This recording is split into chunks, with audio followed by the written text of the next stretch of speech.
Is it starting? Okay, it has started, right? Oh god. Let me check. Let me check.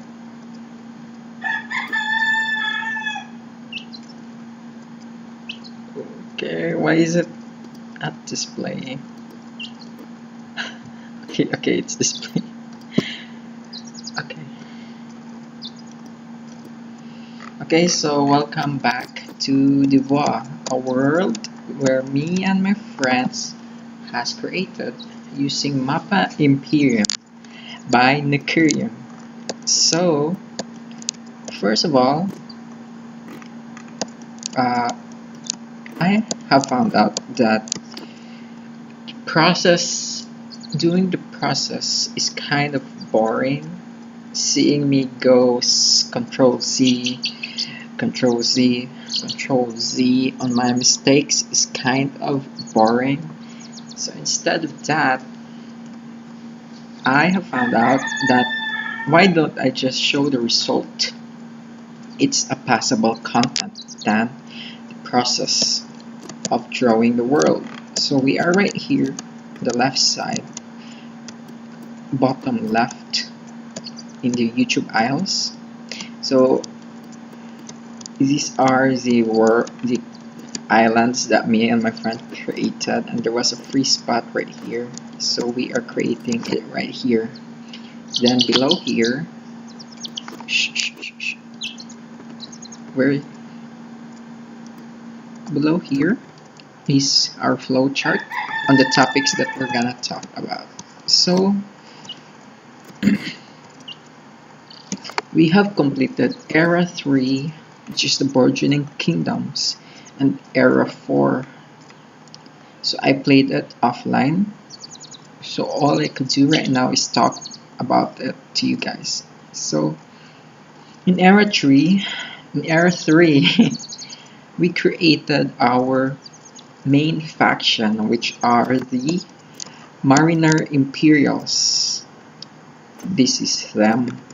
So this is their capital right here in Little Detroit, in the Detroit Peninsula, inspired by Detroit. This is a military fort, a farmland, and a mining settlement. Another colony they have, a fishery or a banana plantation. That's just my headcanon, a banana plantation. So this is our main faction, which are the dwarf tritons. The three resources that are mostly found in these islands are the Thoughtwood. This is the Thoughtwood. This is the solar lizards, and this is the red bottom. So first, let's go with the Thoughtwood. The Thoughtwood was a resource I found online. So believe it or not, if you search in Google fantasy resources, it is a rare topic to be found. So most of the topics you can find are either adamantium, mithril, kryptonite, and such. So I was very lucky enough to find a forum thread discussing fantasy resources that they have created. So one of the fantasy resources I have read from that thread that I forgot the forum is a Thoughtwood. So the idea of Thoughtwood is that the tree continuously grow, so it doesn't stop growing. But if you apply your ideas to it, the tree will try to take shape on the idea that was taken. So if your idea is foggy and you thought of a spear, but your idea is very foggy, so the wood will try to imitate your idea. So the simplest thing the wood can follow is a sharp stick.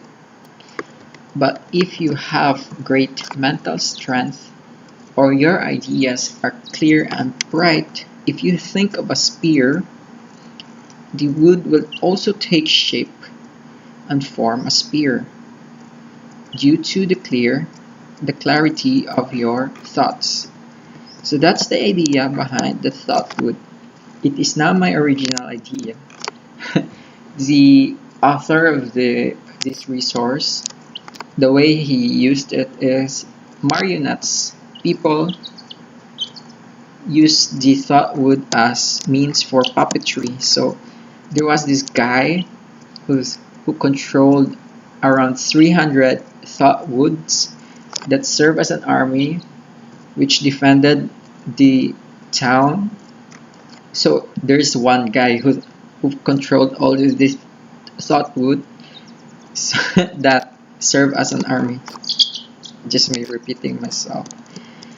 So the other resource is the solar lizards. So solar lizards are like dinosaurs. The dinosaur Dimetrodon, I think that's the correct name. It has a sail-like fins behind its back, which is used for gathering sunlight.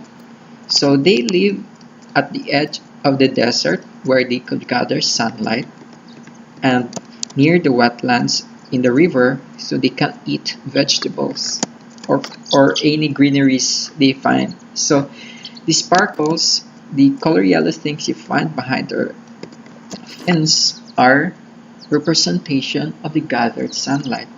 So what do they do with that gathered sunlight? They concentrate the energy into their mouth and release it like the solar beam from Pokemon. So their main enemies are the monitor lizards living on these mountains on the south of them. They are also as big as a horse. So they have an intense rivalry where if they kill a monitor lizard, they will eat the monitor lizard. At the same time, if the monitor lizard kill the solar lizards, they will eat the solar lizards. So their main form of defense against the fast monitor lizards are the solar beam. The last resource is the red button or red stone, or in our terms the subscribe button or the play button. It's mostly found on the southwestern side of the continent where the mountains are located. So the red button, if consumed, gives a happy feeling to the consumer, but at the same time, once you've consumed this, the dust that is formed from this resource, you get addicted to it. So you want more and more and more until you have nothing left. So it's like a strong addiction.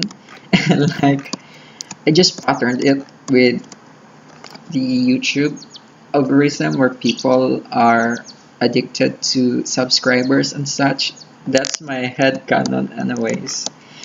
So those are the three resources found in the YouTube Isles.